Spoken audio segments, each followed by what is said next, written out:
Lakliba February 3 Hogodoriba, Manipur Legislative Assembly Mifam Gimawana, Tuan ba Rasnatigi Oiba, Ahomokia Lakatra Haina, Miyamna, Chignaring, Nangering Chilakta, Ngarang, BJP de Yaukiba, MLA Singi, disqualification case ki judgment reserve Tauduna, Tamkraba Matunda, NPP gi, MLA Manga Amadi, JDU gi, MLA Amagi Matakatarkiba,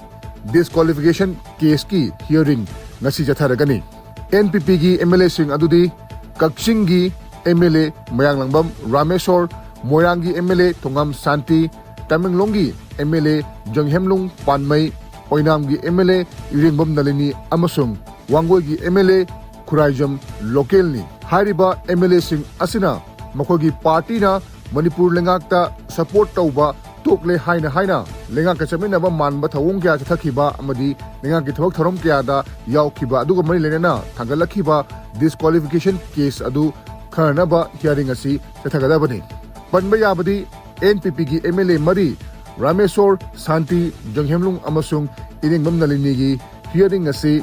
Manipur Legislative Assembly gi Speaker gi Tribunal na Lakliba February 30 matam thakibani adumakpu matam yaikhatlaga ngasi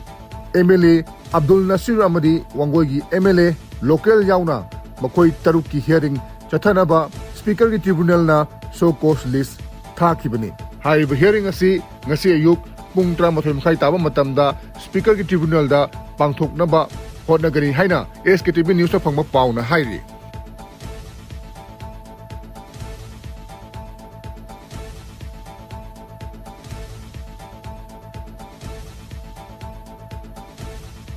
Security Force Kanguna Mio Anidagi, Kani Weremani Chignaba Posak, Gram, Chatruk Nipunitoirom, Pagat Pangam Le Hairi, Police Pauna High, Mio Ani Adudi, Kangpopi District, Bajagra Village, 25 miles IT Rotagi, Manira, Sahi Kutramanga, Amasung, Yam Bahadur, Chahi, Nipuma Pani Hairi, Makoi Anidagi, Kaini Kauta, Kunda Puramba, Kani Weremani Chignaba Posak Singadu, Pangmangam Kivani, Mio Ani Adu, Kangpopi District, Lanka Village Hill Range Sagi, Pabangam Kibani Hairi.